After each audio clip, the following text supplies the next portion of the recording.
اون دسته از دوستانی که واریو و کلیک 160 مدل 1401 و 402 دارن دقیقاً گوش کنن یا بفرستید برای اون دسته از دوستان.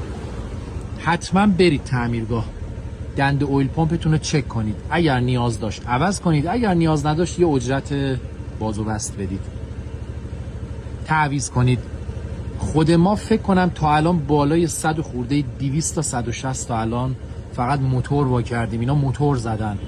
دنده اویل پمپ ها بی کیفیت تو این دو مدل 2 سالی که گفتم، بعد اصلاح شده 403 نمیخواد، 4 نمیخواد، خیلی خوب شده اون دنده اویل پمپ ها. یه باگی بوده توی تایلند و اندونزی، فراخوان زدن جمع کردن درست کردن.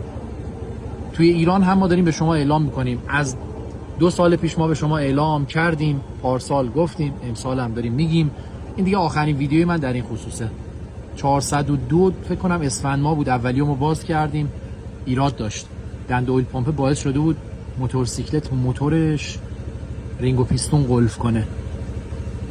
دنده اویل پمپ پلاستیکی جنس بی کیفیت تو اون 2 سالی که گفتم و وقتی که روغن نکشه بالا رینگ و پیستون داخل سیلن قلف میکنه. اینو پس برید تعمیرگاهی اجرت بدید، اگر نیاز بود عوض کنید، اگر نیاز نبود ببندید.